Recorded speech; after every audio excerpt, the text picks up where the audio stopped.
Shout out dyan kay Attorney John Bueda, investigator of NBI. Again, sinong nakakilala kay Attorney John Bueda of NBI?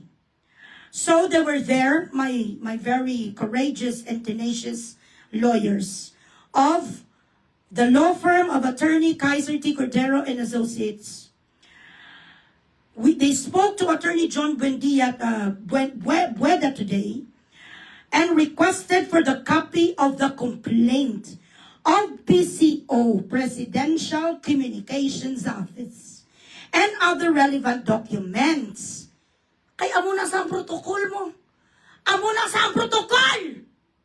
Bilatsing Iloy, their office does not allow it for now because there are multiple subjects in the complaint affidavit that they have to reduce solely for Iloy Bugris. What were you expecting today? Attorney John Bueda? Mapapicture ka upod sa abogado ko? Sana tinawagan mo ko kanina para nag-video ko lanay kayong dalawa. Nagpa-selfie ka sana sa akin dahil ako'y sikat. Bakit hindi nyo pag-reduce solely na ako lang? Sino bang kasama ko sa complaint? Sino kasama ko? Si Ka Eric? Si Jojo Isunsa? Sino? Bakit hindi nyo gin-reduce sa pangalan ko lang? You did not have enough time? No enough staff in the NBI? You are a well-funded fucking department sa Pilipinas. PCO, hoy Dave, kalbo nga malaway. Putot nga malaway nga Dave Gomez ang PCO. Ano kabilat sing Iloy? Waay kasang tao, wala kasang tao dyan sa Malacanang, yung diputa. Dumb it down, guys. Let us give a precise affidavit of complaint na ang nakabarakang lang doon si Bugres. Eto na. Nagwala na ko kanina, di ba? Nag-post ako sa video ko. Merong Tweety Bird na nag-ano sa akin dito, naghutik sa kagabi yun. Binulungan ako. Loy, ayaw nila i-release kung sino ang complainant mo kasi Loy, kung tutuusin, wala naman talaga complainant. Ganon. Takot sila, Loy, isang specific na pangalan sa complainant. Insider nyo na, ah. This is not me talking. Insider nyo. Takot sila mag-mention kung sino ang nag-complain sa iyo. Actually, wala naman kung tutuusin. Pero may nagalider-lider de. Nga complainant mo, pero ayaw ipamention. Sabi. Kaya alam nila nga magwawala ka. So sabi ko sa mga abogado ko, bakit hindi yung pilit? Nga sabi nyo kung sino, ha? Ano ang sabi sa mga abogado? Mahirap na kasi si Bugres pag nalaman niya naman na mamaya kung ano-ano naman ang sasabihin.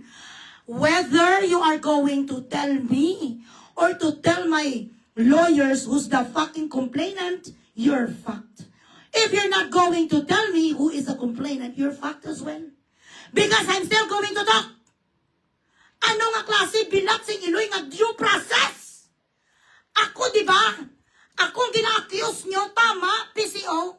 Then why the hell you didn't have the proper paperwork to show my fucking solicitors?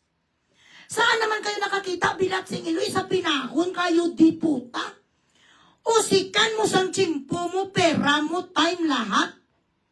Ayaw ko naman na may utang ko sa firm ni attorney. Mahirap na kasi sila kumakain, may gabayad sang gas lahat. Kahit hindi ko man nabubuo bilatsing Iloy, ang kailangan ko ibayad. Samper ulo nila kung tutusin, 20,000 kasi gusto ko isagid ang kabatalyon. Hindi ko yung mayabang kung gusto ko isagid kabatalyon o mapunta. Di puta, nagbayad ko 50,000 pagkatapos sasabihan ka, they do not allow, not even to take a picture of the complaint affidavit. Ano nga klase na sa matibag? Bilatsing Iloy, sa lahat nga naging direktor sa NBI, ikaw ang pinaka-mafia-fied.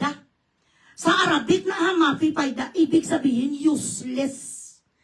What kind of establishment or office do you run? How do you run this fucking show? After you made a confession na ang binigay niyo mark money kay Franco sang peanut gallery is actually not a real currency. At ang sabi mo, ang 70 million bilatsing Iloy Fake money nga pinagawa mo sa recto kung hindi ka naman alipungoy nga lang ka nga ugok ka. Bakit hindi mo hinuli ang counterfeiter? Alam mo pala di puta ang pagawaan doon sa mga piki nga currency tapos ikaw ginin ang kanilang kliyente. You made them print 70 million pesos para kunabi may money. So how are you supposed to sue extortion Franco Manabat? Paano mo makasuhan Bilagsing Iloy si Franco? Kung ang iyong ginamit mo nga ebidensya, piki. Igagu-gagu nga pagka-abogado, saan ka nag-graduate, sir? Saan ka nag-graduate, sir? Pagkatapos, ano mga yun, simultaneously, pagkatapos, laging illegally detained si Jason Sa, naging sabihan nila Nobel recommended everything that is going on right now in the administration of Marcos is apparently stumbling down. Illegal detention of Jason Sa, who happens to defend Tatay Digong and VP Sara. I don't know what is the political view of this Franco, but I think it is BBM. But it is so bizarre for an NBI director to make such operation or entrapment and actually try to cover kasi nakalimutan niya eh. Hindi niya alam kung paano niya lusutan. Isn't it that the ombudsman said that all the accounts of Martin Romualdez is freeze right now? So where in the hell did he get 70 million? They needed an alibi. Ang alibi that you could come up with, ang pinaka-the best alibi mo, nagpa-print ikaw sa pike. Nga 70 million, Bilagsing Iloy, sino ang scriptwriter mo? Who is your publicist? Sino nga gago ang nagturo sa iyo or bakit ganun kakatanga? Para sabihin mo, na sa recto mo pinagawa ang counterfeit nga pera, at Bilagsing Iloy ka ang nagaprinta, hindi mo hinuli. What kind of an authority are you? You saw, you were there, you commanded, you bought counterfeit money sa recto, tapos ikaw customer. Kung hindi ka Bilagsing Iloy, kagago, subuot sing ganon, ibig sabihin, bending the law or offending the law is not a problem to you. You do not even blink an eye offending the law, tapos you diputa cyber libel. Nagsabi lang kami, nagsalita kami sang sakit sang presidente nyo, kagang nagkalat na balita noon tayo sa putang ina nga habol nyo, you are wasting the resources of the Filipino people. Alam niyo kung bakit, guys, hindi sila magbigay sa complainant ng pangalan? Kasi sino ang ga-provide na? Kung si Claire, kung si Dave, o kung si BBM, ang nag-complain sa akin, pag nakita complaint letter, ipaskil ko talaga, ilagay ko sa frame. Imagine, ang complainant ng isang ordinaryong Pilipino, presidente. Hindi nila maibigay sa akin. Why is that? Because you are scared.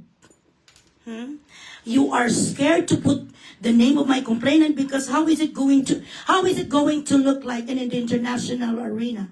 I'm going to have a lot of people. I have a lot of friends in media, mainstream media, and I'm going to make sure that my friend who is now a researcher in BBC and a friend of a friend is now working in CNN is going to make a fucking content about this, is going to make a news about this, that an ordinary single mom for fucking how many years have been working abroad as an overseas Filipino worker is being oppressed by no other than the President of the Philippines. I am going to be a star overnight.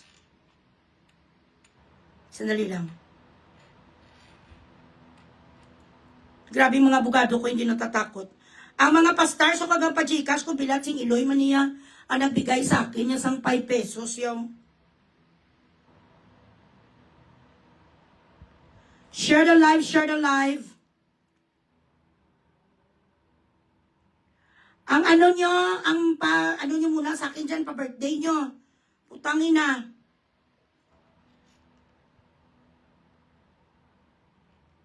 Pa-stars muna kayo dyan.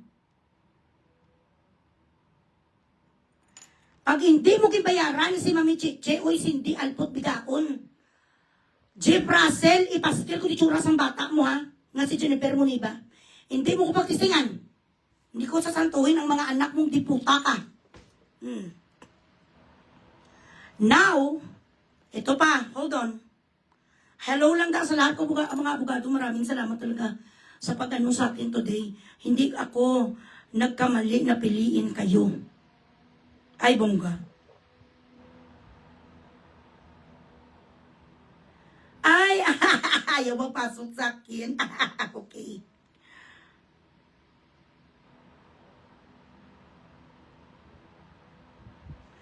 Okay. In progress pa siya, no? Let me know kung nag-okay na sa'yo. Ito ang kanilang salita, ha? Buara ka na naman, why mo ko kapanukot? Why pa ko nagapanukot? Wala mo ko nagapanukot sa imo sang agad-agad. Ang gusto ko gani magkuha kapag hindi isa kahit down payment lang. Okay naman sa akon. Wait. Okay, listen to me guys. Ang stars yung tugangin nyo man ay, huwag kayong umuwi sa Pilipinas, di puta nyo, dadamputin lang kayo kaagad-agad. Kahit wala kayong mga kasalanan, ganun ang gobyerno natin ngayon. Mary Life Facts, yot, bilat sing iloy pa Gcash man gabi, why kita da? Telang unod sa Gcash mo, Mel Ivan, ano ka man imo, yung kapigado man. Dagdagan nyo naman dyan. Bilat sing iloy, agrabyado na ko 50,000, di puta, ang gimbayad sa abogado today. Wala na kuya guys, panghanda guys.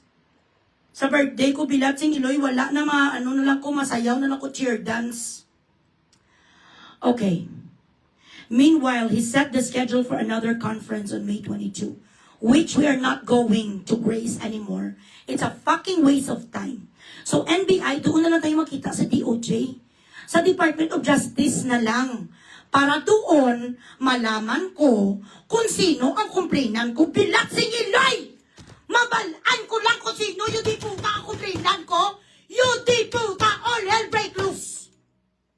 Tandaan mo ni ha, PCO, hindi ako natatakot sa inyo.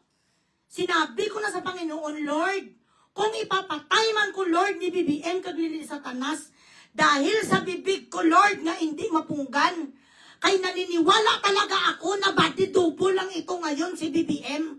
Yan, Lord, na paniniwala ko kumatay siya, man ko, Lord. Tanggapin mo naman ako dyan, Lord, sa gate of heaven. Kahit security guard na lang ko, Lord, hindi mo na ako papasukin sa paraiso. Huwag mo lang ako ilaglag dun sa impyerno kasi kawawa naman ang mga skin kung ganda-ganda ng skin ko, Lord.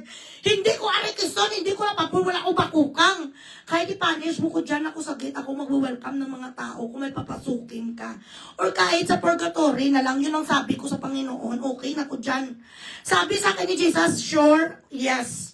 Sure ka, Bugres? Oo, dito lang ko sa gate. Ikaw na bala sa mga anak ko. Idalhin mo sila sa Canada kasama si Brian tsaka mga aso. Pero wag mo lang ako idagdagon to sa impyerno. Lord, kinagatulong mo ko sa mga mahihirap. Ang mga ginapachika sa akin, sir, natulong ko sa may mahirap, mga mahihirap. Sabi ni Jesus, okay, basta ha, sure ka. Doon ka lang sa gate. Oo, dito lang ko yung matambay lang ko security guard. Basta wag mo lang ko ilagay sa impyerno kasi grabe ang alaga ko sa skin ko. Mga kuwan, ito, oh. Oasis of Beauty, Lord, Oasis Fairy Body Serum. Mabango ang aking skin, Lord Jesus. Ang katawan ko. Bumili na kayo, Bilat Sing Iloy, ayan. Bumili na kayo yan, napakagrabe, magpaputi. Guys, Bilat Sing Iloy. Napakabango, parumansahin ka talaga kayo ng mga asawa nyo. Kus romansa kong kalos, ang mga ita nyo, lagyan nyo rin kasi napakabango di puta, grabe talaga. Pag kinain ng mga putay nyo, parang fruit salad. Karon, itong sabi, na-blood ko. Umanda lang kung sino sa akin komplainan ko, putang ina ka, kakalkalin ko ang buong mong angkan. Kung sino man ang komplainan ko dyan sa PCO, mamatay man ako the next day or so. Kung may assassin, magpapadala sa akin, tayshiin ako, it's okay. Pag nalaman ko, pag nakaabot sa Department of Justice, kung sino Bilat Sing Iloy, ang complainant ko, I am going to dig up to your 4th generation. Bababuyin ko ikaw mula ulo hanggang paa. Total na kaso naman ko, ate, ano pa binapaik-ik-ik-ik-ubik? Mapaisti-isti pa ko? Small or little sins or a lot of sins is still a sin. Yun naman ang kainatnan, bilat sing iloy. Catch me if you ka na lang matago ko yung diputa 6 feet below the ground. Katulad noon lang kay Bin Laden, yung diputa kay Kwan mo, tama, Bin Laden. Hindi agad-agad nakita, doon ako magtatago, Pakyo. Andito may mga secret package ito pupunta sa Oman, papunta sa Turkey, doon ako, excuse me. Biradahon taka, tudo-tudo, shout out lang dyan sa PCO, bakit? Ang mga supot niyong titi, takot magpaalam kung sino ang komplainan ni Bugris. Akala ko yung diputa magtatapang ang mga bilat sa Iloy.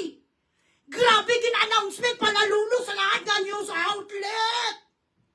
Pangalan ka ng paskil sa tsura ni Bugris, mabuti na lang maganda nga picture ko. Thank you very much. Okay na lang yon, hindi ko agrabyado sa picture ko nga inilabas ng mga iyo diputa. Lahat ng news outlet panalulo, Rappler. Bilat sing Iloy nag-press briefing ang alpot nga sito. Baday, sinungaling sulay Claire Alpot Castro. Grabe press release niyo. Sa Pinat Bugres. Meeting with the NBI. Bilat sing Iloy. I am prepared. Pinag-prepare talaga ako. 5 ka-abogado or 3. May 5 lawyers. Ako 3 ang nag-show up kanina. Kasi ang 2, sila ang naka-assign naman for other chirurut of Iloy Bugres sa aking mga kwan, mga kayamanan. Prepared ako! Girl Scout, laging handa. Bilat sing Iloy. Supported by my friends and a lot of my Team Bugres Elitista here, Purple Team. 50 mil, hindi mumurahin si Kaiser. Cordero, bilat sing Iloy. Elitista nga abogado, hindi ka pwede sa kanya 5,000 nakakahiya. Mabayad ka talaga kay Carson 50 mil, pero tingnan nyo naman, they got intimidated.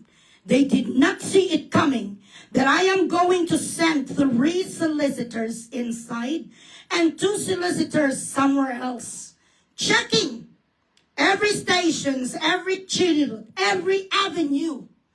They were not prepared. Nga si Bugres lalaban. Hindi nyo kuya maparehas kay tatay, kay Daddy Jason sa. Naantayin lang kayo hanggang dakpin nyo sa doon gadolor sa nga ginaasma. It's not gonna happen to me. I've been through hell and back. I am an ex-con abroad. Mas malala, bilat sing Iloy ang pinanggalian dito. Ang mga isprekitik dito kasi mga ibang lahi. Nagkaroon ako sa party sa buhay ko, nagrayot ko di diputa kaging Bartolina. Natutulog ko noon diputa, ang paa ko ginakagat ko sa ginapusis. May action, may horror, may love story, may lahat na lang. Arabo ganiyo diputa nga mga judges, hindi ko kakuro-kuro, kamulang. Ako yung prepare ko kasi alam ko pupunta ko sa Sapina. Kaya nagpadala ako doon sa 3 ka-abogado. Tapos sasabihin nila, it's not allowed to give the name of the complainant right now because there are a lot of other subjects on the complaint. Ilison mo Attorney June Buidia, hindi ka marunong mag-edit, sir. Baka katulad ka rin sa fake news nila kay VP Sara nga hindi marunong gumamit ng computer. What is so fucking anal retentive about this anyway? I am not an expert. When I open my fucking computer or my fucking laptop, I only know how to open Facebook, YouTube, and Netflix, and Zoom. The rest, and a little bit of Excel, I know. Word, I know. Pero yung mga komplikado na mga Adobe, mga komplikado na mga bilat sing Iloy, mga kayambot, mga kuro-kukok, hindi ko na naalam. I have assistants to do that for me. I have 5 admins to do that for me. I'm from the 80s. I'm fucking old school. I'm very manual. May libro pa, kuya, guys. I still write. Ito, may notebook pa, kuya.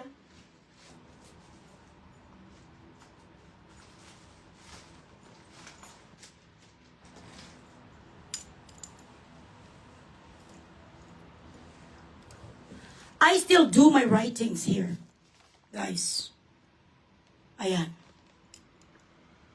Ayan. Ang mga matatalino, pangit ang handwriting. Because our brain works faster than our hand. So I still write. See? I still write. I am very old school. So hindi na saya katalaksan na magsabi kayo nga defensive lang daw sabi ni Direk Ronald, ano nga apelido ya? Hello lang da Direk Ronald, no offense lang sa iyo, but what you wrote is actually unfair and it's so gayish of you. Hindi ko na sinasabi nga bakla ka, pero parang bakla ang dating. Kasi ang ginajudge mo isang babae dahil lang sa laptop, wag ganun. Now, ay, Tiffany ka man. Ako man, Tiffany. Ayan. Mahilig ako sa mga ganito, guys. I have Tiffany, I have Dior, I have LV, I have Fendi, everything. I have a fascination when it comes to this. Kasi, when I was in elementary and high school, syempre, marami kami magkakapatid. Ang mga mumurahin lang yung katleya lang. Jay Mon, dali bala na ide. Gay ko na itubig. Hello, Connie Final, how are you? Ang pastars nyo! Boy, di puta man naman. Gay ko na itubig. Damakol,